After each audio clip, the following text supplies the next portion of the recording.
के उस समय के क्रूर शासन में ये सारे जो घटनाक्रम हुए, जिसका परिणाम स्वरूप ये हुआ कि कांग्रेस की सत्ता को उखाड़ करके जनता पार्टी इस रूप में और सत्ता में आई। समाज को किस प्रकार से सुशासन की व्यवस्था दी जाए, चाहे हमारे प्रांतों की सरकारें हैं, चाहे हमारे केंद्र की सरकार है, बहुत से क्रांतिकारी बदलाव किए हैं और उसके परिणाम स्वरूप आज देश की जनता का विश्वास बना है। बंगाल मई का पहला सप्ताह होगा, बहुत एक उज्जवल वो सप्ताह होगा जिस दिन हमको समाचार मिलेगा कि बंगाल में भी भारतीय जनता पार्टी ने बड़ी सरकार बना ली है। और जब एक कम्युनिस्ट विचारधारा का प्रदेश उसमें भारतीय जनता पार्टी की सरकार बनती है तो एक देश और दुनिया के लिए एक बहुत बड़ी घटना होगी। लगातार रहेगा और संयम के साथ, कमजोरी नहीं है हमारी,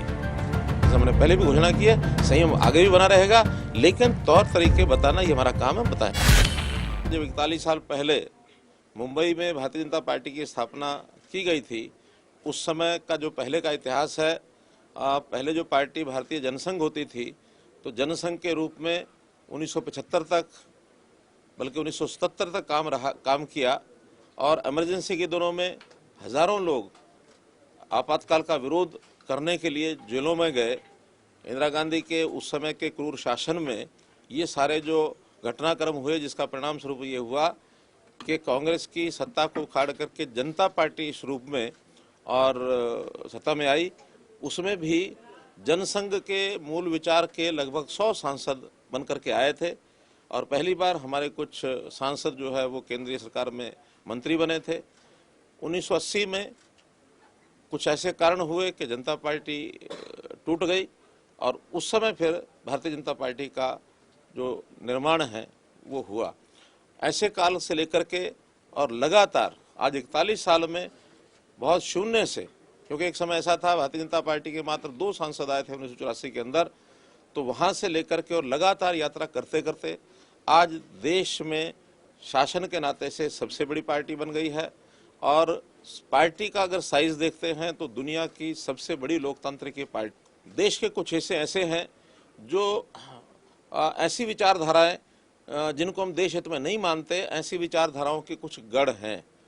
उन गढ़ को तोड़ने का सिलसिला भी कुछ साल पहले शुरू हो गया था, लेकिन अब धीरे धीरे ऐसे स्थानों पर भी आज भारतीय जनता पार्टी के प्रति आकर्षण बढ़ा है और उन प्रदेशों में भी जहां पहले कभी कोई सोचता नहीं था कि यहाँ भारतीय जनता पार्टी आएगी, ऐसे स्थानों को भी भारतीय जनता पार्टी ने कवर कर लिया है और बहुत जल्दी। उदाहरण के लिए जैसे बंगाल है, बंगाल मई का पहला सप्ताह होगा, बहुत एक उज्जवल वो सप्ताह होगा जिस दिन हमको समाचार मिलेगा कि बंगाल में भी भारतीय जनता पार्टी ने बड़ी सरकार बना ली है। और जब एक कम्युनिस्ट विचारधारा का प्रदेश उसमें भारतीय जनता पार्टी की सरकार बनती है तो एक देश और दुनिया के लिए एक बहुत बड़ी घटना होगी। देखिए, चूँकि प्रदेश में कुछ लोग, मैं फिर कहूँगा कुछ मुट्ठी भर लोग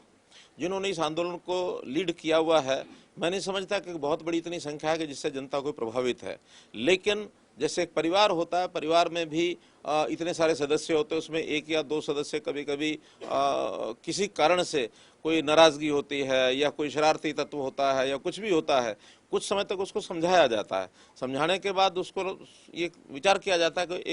एक ठीक लाइन पर वो आ जाएं। परिवार के तो अंग हैं ही हैं, और कभी न समझी इतनी ज़्यादा बढ़ जाए, सीमा पार हो जाए, तो फिर उसको थोड़ा एक प्रकार से उसको दंडात्मक कार्रवाई भी करनी पड़ती है। आज एक घिनौनी हरकत जो एक, मैं कहता हूँ, जानलेवा हमला हुआ सांसद के ऊपर, और ये कोई बहुत छोटी घटना नहीं हुई है। अगर इस प्रकार से सीमा तोड़ेंगे, जिस बात को वो लगातार कह रहे हैं कि हमारे शांतिप्रिय आंदोलन होंगे, शांतिप्रिय तरीके से हम विरोध करेंगे, शांतिप्रिय तरीके से हम झंडे दिखाएंगे, हम कहते हैं झंडे दिखाएं कोई बात नहीं, कहीं नारेबाजी करनी है कोई बात नहीं, प्रदर्शन धरना करना कोई बात नहीं, लेकिन लोकतंत्र को भी खतरे में डालने वाली घटनाएं यदि होंगी और इस प्रकार से हमले किए जाएंगे तो ये हमले कम से कम लोकतंत्र को बनाए रखने के लिए सहन नहीं किए जाएंगे। और जहां इस प्रकार सीमा से कोई बढ़ेगा तो सख्त कार्रवाई भी करता रहेगा और संयम के साथ, कमजोरी नहीं है हमारी,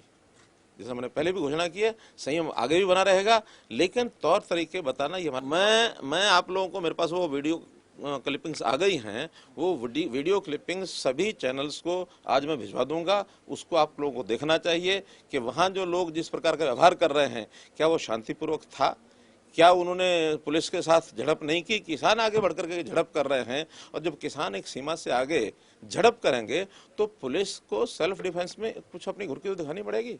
क्या पुलिस चुप करके मार खाती रहेगी? पुलिस के ऊपर पत्थरबाजी हुई, पुलिस के 3 लोग फट्टड़ हुए, तो और जो शांतिपूर्वक करने का एक वादा करते हैं उसको निभाना चाहिए। वो चीज़ें आप लोग वीडियो के ऊपर क्लिपिंग उसकी चलाएंगे या आप लोग खुद देखेंगे, आपको ध्यान में आएगा कि शांतिपूर्वक का केवल ढोंग है। इस प्रकार से उकसा करके वातावरण को खराब करना और कहते हैं कि हम कहीं ना जाएं, हम अपने किसी मित्र के यहाँ गए हैं, किसी कार्यकर्ता के यहाँ गए, किसी रिश्तेदार के यहाँ गए हैं, और उसके बाद ये करेंगे वहाँ क्यों आया कोई? थोड़ी सी सीमा बना चलता नहीं है, और कोई हम विपक्ष को उस नाते से कभी छेड़ते नहीं है, लेकिन विपक्ष बैठे बैठे बैकग्राउंड से शरारतें करे तो शरारतें विपक्ष की भी समझ में आती हैं, उनको सहन नहीं किया जाएगा। आखिर ये विपक्षी लोग इस सीमा तक चले गए कि अगर हमने ये कहा कि जो कोई ऐसी भाषा बोलता है हम इसका विरोध करेंगे, उसको नहीं आने देंगे, उसकी हम निंदा करेंगे, और विपक्ष जो है निंदा करने से भाग जाए, हम निंदा नहीं करेंगे, इसका मतलब ये है कि विपक्ष का एक समर्थन, एक साइलेंट उनका जो समर्थन है वो विपक्ष का उनको है। तो इसलिए ये बात कब छुपी हुई नहीं है। खास करके कांग्रेस पार्टी के जो नेता खुद दौड़े दौड़े चले जाते हैं, और जहां कहीं भारतीय जनता पार्टी जजपा के नेता जाएंगे वहां ये पीछे से उकसा देते हैं कि वहां मत आने दो। तो ये कौन नहीं समझ रहा, सब समझ रहे हैं। इसलिए विपक्ष को भी अपनी जिम्मेदारी है वो पूरी तरह से निभानी चाहिए।